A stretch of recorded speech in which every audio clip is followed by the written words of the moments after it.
Well, hello there and welcome to the recording of another episode of Marketing Scoop brought to you by Semrush. This is going to be episode 2.18, series 2, episode 18. It'll be about 2 or 3 minutes until we get going with the proper recording. The proper recording for the audio podcast, of course. We're recording an audio podcast live on YouTube. Where do you find that audio podcast? Well, you find that over at, let me get the screen open and give it to you to have a look at. It's semrush.com/podcast. So that's where you can find all the previous episodes there.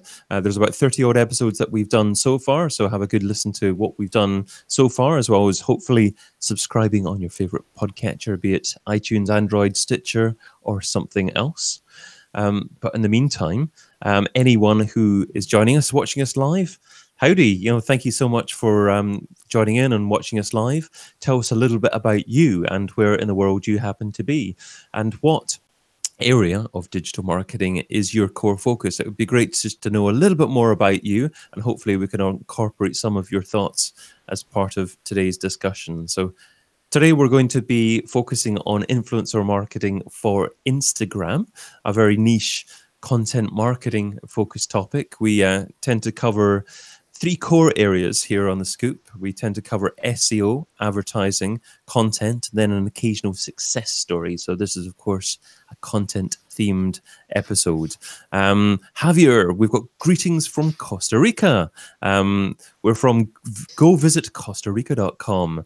Thank you so much for joining us, Javier. Great to have you here. So it's good to see a few people starting to join us, watching us live. We've got an Argentinian travel blogger now in Punta Cana, Dominican Republic. That's Mariana, I think. Mariana, thank you so much for joining us as well. We've got people all over the world coming to join us. We usually have quite a few people from the States and the UK, India, other countries as well. Wave, say hello. Exactly. We've got our guests that you will be hearing from just in a couple of minutes interacting in the chat. We've got the co-host, Judith, interacting in the chat as well. Whoever you are, if you're watching and you're just wanting to stay quiet, we appreciate you coming on. We'd appreciate you more if you chatted, of course, but we appreciate you coming on anyway. We've got Patricia from Minnesota. Hello, Patricia. Thank you so much for joining us as well. And I think what we'll do is just start the actual recording of the podcast, get going with the content, because we've got lots of incredible content to get going with today. So here we go. Let's get going with the introduction. Marketing Scoop Season 2, Episode 18, Influencer Marketing on Instagram. Broadcasting live in the Semrush YouTube channel, this is Marketing Scoop. I'm David Bain. And I'm Judith Lewis, and welcome to the Semrush show that reveals the latest digital trends and technologies that impact your marketing strategy. Together with industry experts, we delve into SEO, advertising, and content marketing to uncover the ultimate recipe for digital marketing success. Let's get straight on with meeting today's guests. First up, a champion for digital literacy. She is an ex-Googler and current digital marketing and social media consultant. Welcome to The Scoop, Laurie Wang. Thanks for having me, David. It's a pleasure to be here. Thanks for joining us, Laurie. Great to have you here.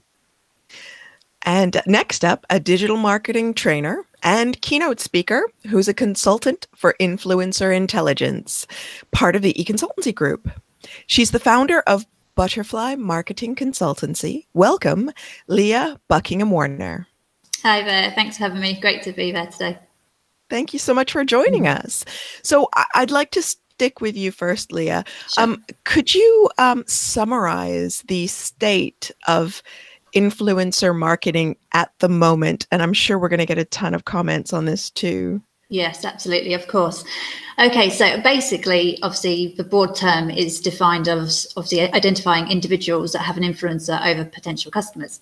And then obviously a collaboration takes place where they then promote that product or service.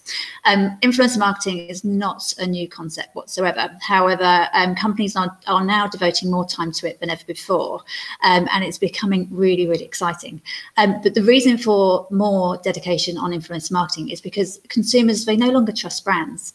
They're becoming a bit more increasingly skeptical about brands and their marketing tactics, because they're getting a bit fed up of seeing posts that are created purely just to sell. So they want to see more trustworthy information. People trust people, as we know, and there's a recent report actually with Influencer Intelligence where it showed that over 92% of people trust word of mouth more than any other form of advertising at the moment. So that's why influencer marketing is obviously a force to be reckoned with at the moment. There's basically 3 types of influencers. So you've got your celebs, your sports personalities, your musicians. They're the sort of influencer marketing, the people that you go to for mass awareness. And that's always going to be important, but that can be quite expensive for a lot of companies and a lot of brands. But what's exciting actually over the changes over the last couple of years, we've now got your sort of micro influencers and your digital influencers, such as your YouTubers, your Instagrammers, your bloggers, and it's opened up a mass market for a new area of influencer marketing to take place. And then also you've got your brand fans, so you've got your consumer advocates, which is mainly consumer driven. But the state of it at the moment, it's influence marketing, it's growing and it's getting more and more important, and brands are all dedicating a lot of their marketing budgets nowadays to influencer marketing. But there's been a greater call for transparency. And the Federal Trade Commission has issued regulations with warnings to both brands and influencers over being transparent and obviously doing it correctly and not about dishonest practices, because we all know there's a lot of bots out there and different things like that. So there's a great part of influencer marketing, which is really exciting, but also it's a way of trying to control it and actually monitor it as well. So and making sure that people don't get caught in the trap of obviously spending money when they're not getting what they want out of it. Wow. So there's actually a lot of stuff that you've just covered there. Yeah. And I think one of the things that stood out to me as well was new guidelines and things like that. I know that as a person who blogs as well, there are regulations, there are laws in place that haven't been being paid attention to by influencers.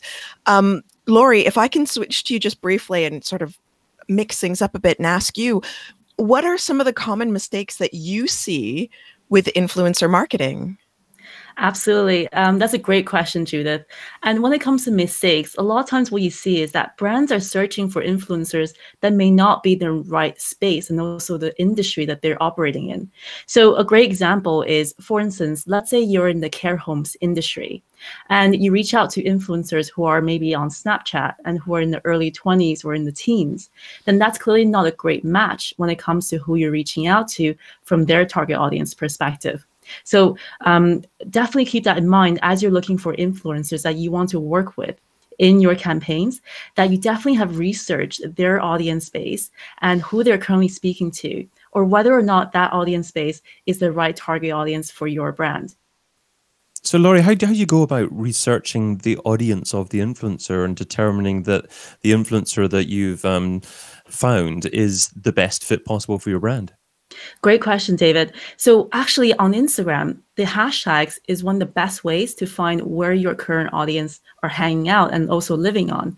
So Instagram, the only way nowadays, one of the only ways to be found on the app is via the hashtags.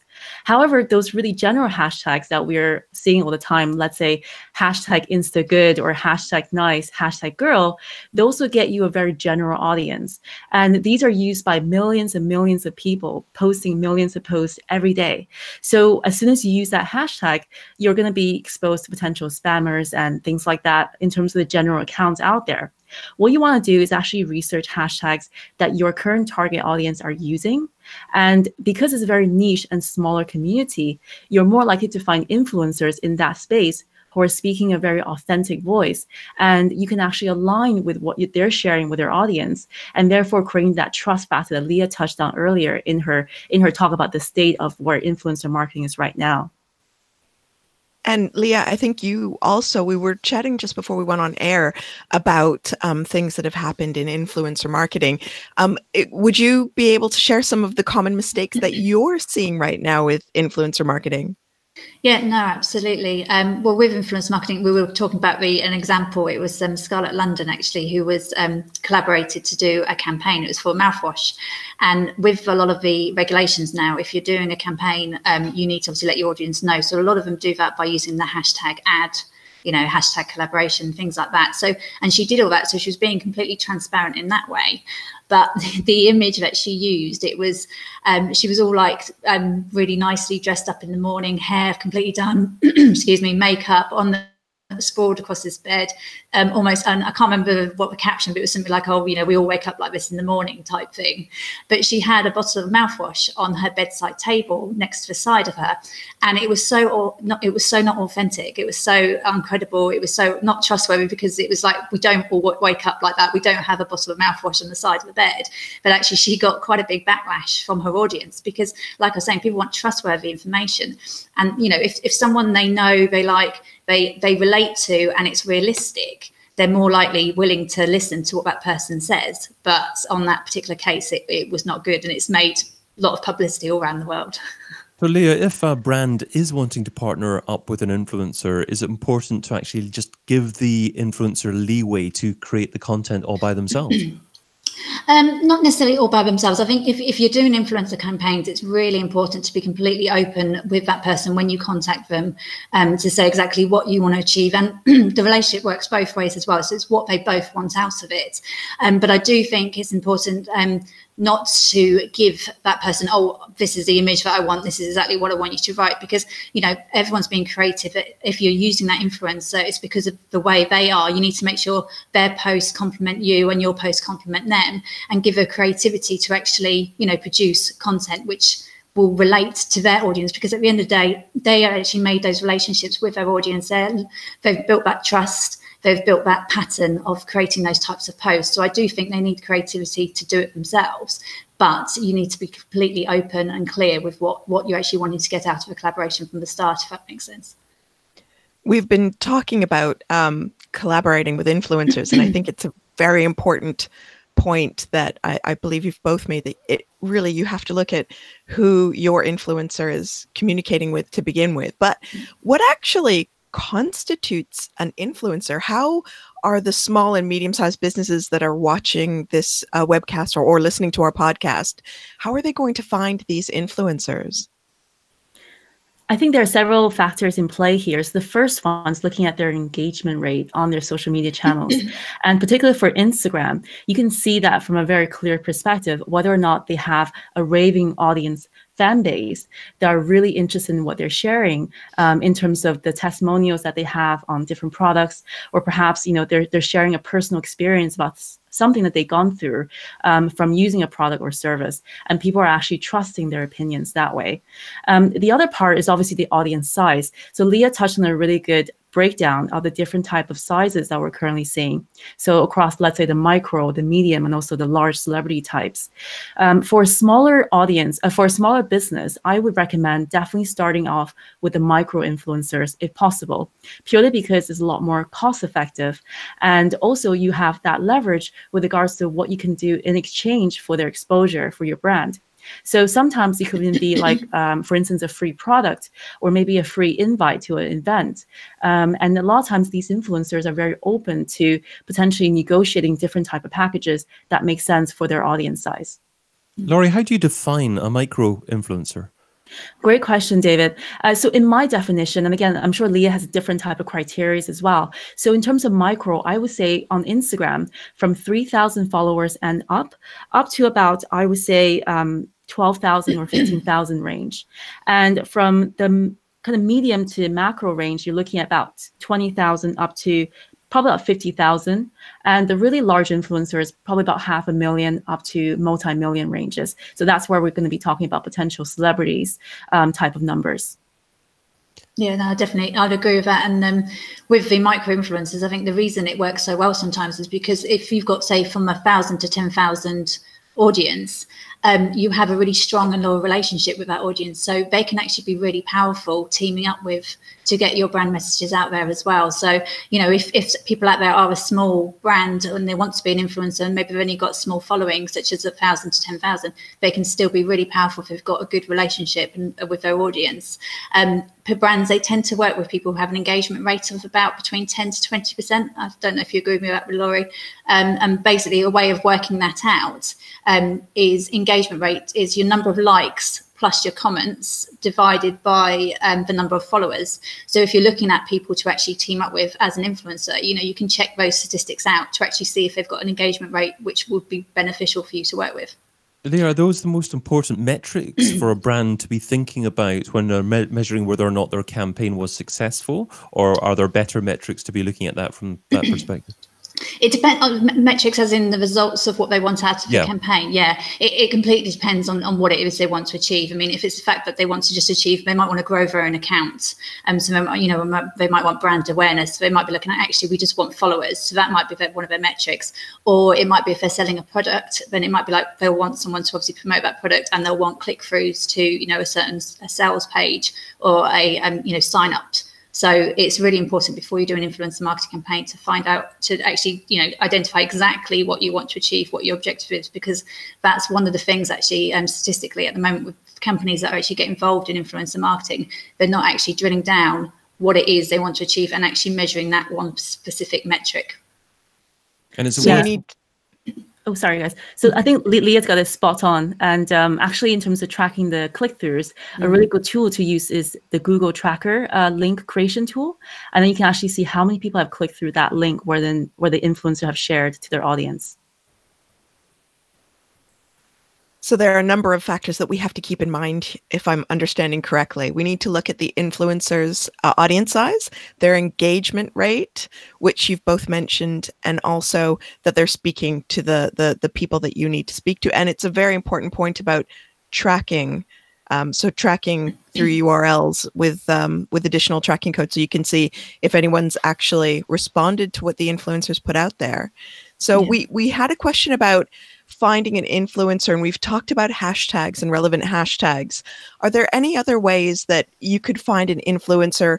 I know we've spoken a lot about Instagram, but across any social media channel, are there any particularly helpful tools that our audience could be using? Yeah, absolutely. I believe a lot of ways to think about where your audience are currently following as well. So other potential accounts that perhaps your current customers are following that you can check out. And these are some of the accounts that definitely have influence over your future customers too. The other one is to think about when you do work with one influencer, are there any other ones that they recommend from their community as well? So they would know the other influencers in that particular niche very well, and in terms of whether or not they will be a high quality influencer that you can work with regards to the engagement rate that you're looking for. We've got a question from Attorney Sync in the chat on YouTube Live saying, our agency works with lawyers on digital marketing. Are there any use cases of attorneys using influencer marketing? Leah or Laurie, do you have any thoughts on brands that have either worked in that marketplace or perhaps in a similar kind of situation where they're offering professional services? Apart from, I can't think of any case studies in that particular profession, unfortunately. I'm not sure if you can, Laurie, but again, I would suggest of looking at particular hashtags, finding out those key people, and even if it's not an influencer campaign to begin with, but you want to connect with them, is actually just start engaging with them and sharing their content and actually having conversations with them. But I haven't got a case study example I can think of right now. Have you, Laurie? No, I don't either, Leah. So I totally agree with Leah, what she said there. Perhaps is there anything specific about brands that perhaps have a lot of compliance to think of? So perhaps financial brands, maybe pharmaceutical brands. Is influencer marketing suitable for those types of industries, or are they in general better off looking at other digital marketing opportunities that may not result in so many unknowns? I think perhaps there are influencers in every single industry, and it all depends on what kind of content that this person may be producing, or what kind of helpful guides and things like that they're producing for their own community. And when you're looking across, let's say, the B2B or B2C space, there are definitely the key thought leaders that you can think of that potentially you can reach out to help share some of your perhaps your content that you created for that audience, to help them along on their journey, and not always making that sale straight away, but you're actually using this to grow your audience as well, and to build that like, know, and trust factor that Leah also touched on earlier as well. Yeah, no, I definitely think any industry can benefit from influencer marketing. It's just choosing the right platform. So like Laurie said, whether it's B2C or B2B, it's making sure you're on the right platforms and connecting with those influencers on those platforms, definitely. So continuing to look at things from a brand perspective, if there are influencers in a specific industry that do get lots of offers from different brands, how do you as a brand position yourself as the brand that they should be working with? Is there anything that you can be doing to, first of all, develop that relationship and make them know, like, and trust you a little bit more than others out there? I think it's like with any type of, when you're doing social media marketing, when you're trying to develop grow your own audience and obviously develop your own relationships. Same with influencer marketing. I obviously tell a lot of people who I talk to, we always say drill down on your top 5, maybe top 10 influencers that you want to work with, and spend a lot of time building that relationship, because it doesn't necessarily happen straight away. Especially if you've not got large marketing budgets to, put that way and actually ask them to do that. So, it's a case of building relationships with those influencers, so having conversations, responding to what they're putting out there on social media, sharing their content, even writing your own blog posts, which actually showcase those influencers as well, and actually mentioning them in your blog posts and then sending that out there on social media, so they get to know that actually you're listening to what they're talking about, what they're promoting as well. I think it's a two-way relationship, and it's not a quick win. It's like with anything, when you're building your own audience, the same as building your relationships with the influencers. It takes time. You talk about your top 5 to 10 influencers there, Leah. Is there a certain number, i.e. 5 to 10, or another number that you're ideally better off working with as a brand? Is less better, or should you just simply go for as many as possible? I do think less is more with most things in general. If you work with too many people, then it can almost seem you're overdoing it as well. I mean, if you've got a massive pool of influencers that are all willing to work with you and obviously promote your services, then fantastic. But I do think I have, like I say, top 5 influencers, which I aspire to be, and maybe they have hundreds of thousands of followers, but they seem a little bit out of reach. But I'm building that relationship with them still as I grow. And then I've obviously got my 5 to 10, which are similar to me, which so then we can sort of help each other and collaborate with each other. So I do think there's different spheres of influencers, definitely. And one of the questions that I think has come out of some of the discussions that we've been having around influencers, their engagement levels, their follower numbers, and things like that are, is there any way as a business? So if I have a small business selling chocolate, we'll say I don't, but let's say I did, and I wanted to find influencers to engage with, how do I make sure that I'm actually finding influencers who have genuine influence and haven't simply faked it somehow or purchased it somehow? How do I make sure that my reach is going to be what I need it to be as a small business?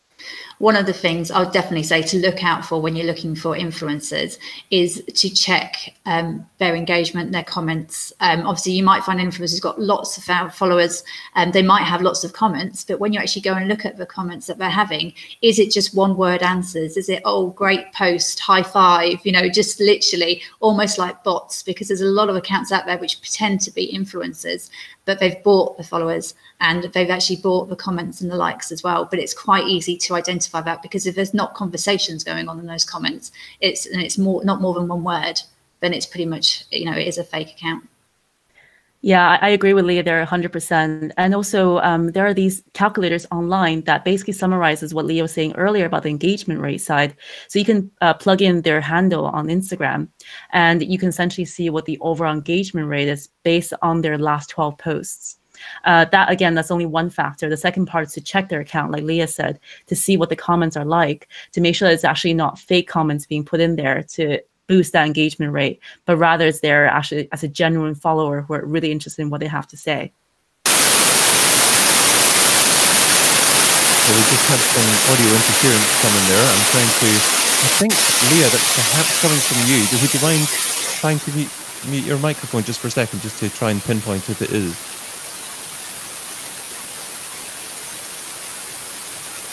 Interesting. Oh. Yes, it is. Right. Okay, that's good. Do you want to? We'll cut out this bonus bit out of the audio episode. It's an extra feature for live viewers, but we want to get it right, obviously, for the audio podcast. So, Leah, do you want to turn on the microphone again, just to see if we? Okay, so it's still coming in there.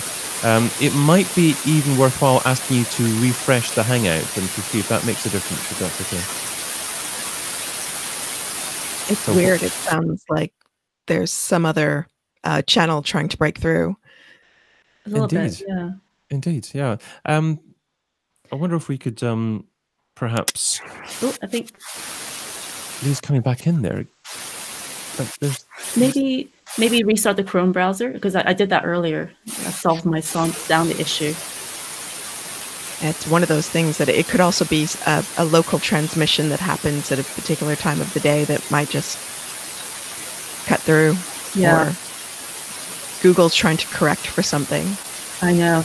It might have been an automatic change of microphone, Leah. So perhaps you could change your settings at the top just to make sure that the right microphone's selected. Because it sounds like, yeah, we haven't got your microphone selected now. So I think there's perhaps some other microphone. There we go. Or no. It's it's the wrong microphone that's selected now. So if you just try and select another one, perhaps there's 2 or 3 microphones you've got automatically in the system. Yeah. It's related to that. That's okay. We'll get round to sorting this. There's nothing live tech support. It only ever happens when it's live. Exactly. Yeah. It's very interesting. I don't know. I'm trying to pick out words and figure out, is it SpongeBob SquarePants? Is it someone transmitting something? Is it secret information? Obviously, what's happened is Leah was about to tell us something super secret and about influencer marketing, and all the influencers out there that wanted to keep the secret have interfered with her microphone. I think so, yeah. The bandwidth just got cut off. Leah, I would suggest just making sure the correct microphone selected in Google Hangouts, clicking save, and then just rebooting your computer and seeing if you can come back in if that's okay. And hopefully that might resolve it. In the meantime, we could perhaps ask Laurie one more question, if that's okay. We'll try and get her. We have a lovely comment there from Norman. He said it has to be the UFOs. Well said, Norman. Absolutely. Laurie, just as we're coming up towards the end of the episode, I just want to get this question in, and that is your thoughts on influencer marketing moving forward. I think it's changed a lot over the last year or so. It seems to have been have become a lot more regulated. What are your thoughts on how influencer marketing will evolve over the next year or so? Yeah, exactly like you said there, Dave. So in terms of the regulations, that's kind of placed a lot of particular restraints in terms of what influencers can and can't do now on their social media channels. So what we might see is that not only there will be a lot less in terms of, I suppose, the type of larger campaigns being run on these influencer accounts, what we'll see is actually kind of broken down into smaller businesses, reaching out to micro influencers to start working with them on smaller campaigns. But what we might also see is that it will be a lot more clearly labeled across the content that these guys are sharing. So that way the audiences are well aware in terms of they're trying to sell something. But at the same time, I think having regulation is also a good thing because it clearly separates those who are authentically speaking to our audiences versus those who are just doing there for a quick buck. And people nowadays are quite smart with regards to marketing. They're well aware when someone's trying to sell them something. And even when it's done, obviously, authentically through an influencer's account. So I think the more that these areas become more transparent, the more that people are aware of it. And actually, you can create more of a genuine experience with those that you're trying to reach through your brand campaigns. And actually creating a two-way conversation, because these guys can also feedback in terms of what they're currently seeing in that space with their audiences and what their audiences are saying about your products and services as well. So I think that kind of a human-to-human type of marketing approach is definitely crucial. And it's going to be one of the key areas that we'll see in influencer marketing going forward. Oh, wow. That's very important information. It's such a changeable world right now. Everything keeps changing so quickly with influencer marketing. But I do have a question from the other side of the fence that I have on the list here. The very last question we've got on our list is, and of course, as a wannabe influencer myself, I must ask, what does an Instagram influencer look for in a brand that they might want to do business with? So on the other side of the fence, what is it that a business might need to do in order to attract an influencer to them? And what should an influencer be looking for from a brand? That's a great question, Judith. So actually, I teach a lot about Instagram to my students and also my clients who come to me on this. And one of the big areas for influencers when they're looking at a potential brand is they will actually look through your current Instagram account, if you're using one actively, to see whether or not your branding and also the way that you portray and your voice and your tone of voice that you're speaking to your audience resonates with what they're sharing with their brand. So that's a key factor there, because nowadays, like I mentioned earlier, when it comes to sharing something as a product or service through their accounts, they know that their audience will be aware that they're trying to sell something or to promote something. So if this brand is not aligned to what their brand is on their side and also their tone of voice, there's clearly then a misalignment. And that misalignment will definitely cost them followers and also cost them that trust factor. So as an influencer, if you are working on Instagram actively, you're well aware in terms of the type of brand that you want to work with and what your audiences are interested in terms of the products and services that are the right fit for them. And this is where that authenticity comes back in again. And I think that's something that Instagram has changed quite a lot in the last few years, is that in the early days of Instagram, we see a lot of these very polished and very aspirational type of content being shared on a lot of different accounts, and sometimes almost a bit unrealistic. And like Leah mentioned earlier, that some of these followers of these accounts are now starting to realize that, and they're craving that authentic connection they have with the real life situations that these influencers are going through. And actually, some of the most popular content you see on Instagram, especially across the feed that I follow, are definitely the ones that are a lot less photoshopped, a lot less visually edited, and actually just show you exactly what it is. And I think that's definitely a trend that we'll be seeing more of as well going forward. Superb less stuff. polish and more personal. Absolutely, exactly. Well, I'll tell you what, Leah's been having a couple of technical challenges, so she may or she may not be able to come back on. We tend to finish with an actionable tip from each guest, so we'll see if Leah can make it back on in the next couple of minutes. If not, we might have to get 2 actionable tips from Laurie. So either that or one from Judith and one from Laurie, but we'll see how that goes. Let us start, obviously, with Laurie. Laurie, what is your actionable tip for today's episode?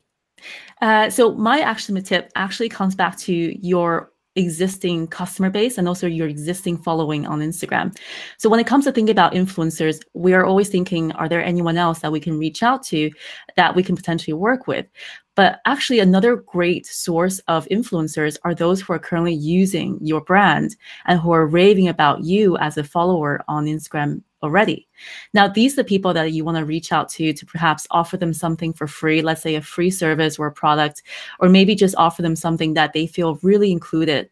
And these are the people that will truly become your influencer for life, purely because they've now really identified with your brand. And when they're looking for that future potential another purchase of your service or product, they'll be coming back to you again and again. And they'll even refer you to their family and friends, which is, using that word of mouth effect really effectively.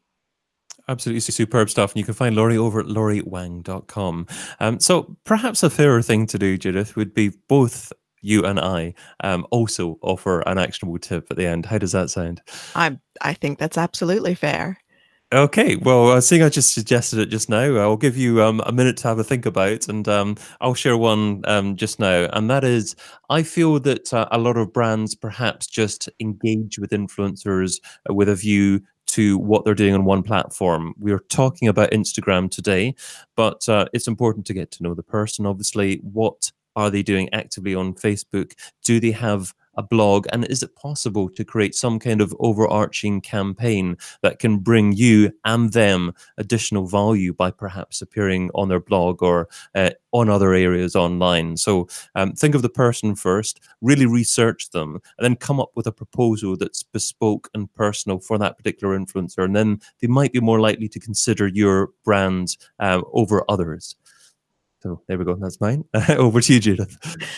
So I think mine is, I guess it's a little bit more serious. And that is make sure that you comply with all relevant laws and that your influencer does too. So one of the things that I do when I engage influencers is that I ensure that they're aware of the relevant CAP codes, the ASA guidelines, which are underpinned by legislation, to ensure that they're always putting that hashtag ad at the beginning. And new guidance, it's not new legislation, it's just new guidance came out for Instagram influencers specifically, as well as YouTube and blog and everywhere else, saying that you need to put hashtag ad at the beginning, and it should not be somewhere where you have to click to reveal more. So YouTube and Instagram specifically, where you have read more after the first sentence, the hashtag ad needs to be before that, but it's underpinned by existing legislation. So please make yourself aware before you start reaching out to influencers. And to influencers, please be aware, because it's you and the brand who get in trouble. And guess what, everyone? That's a wonderful tip. Thank you so much, Judith. And I was just going to say to our dear listener, we might have 4 actionable tips for you today, because Leah has just appeared again, and your microphone is working as well. So that's superb, Leah. So thank you so much for coming back on and making the effort for doing so. The joys of technology. It all crashed. Everything just went. Sorry.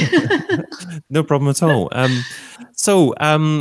I'm not sure how much of the last section you've just heard. Essentially, what we've done is we've just been sharing actionable tips at the end there. Obviously, we had you for the majority of today's episode. So either based on what we've been discussing today or something else that you've been thinking about in your working life, what would be your one actionable takeaway to leave the listener with?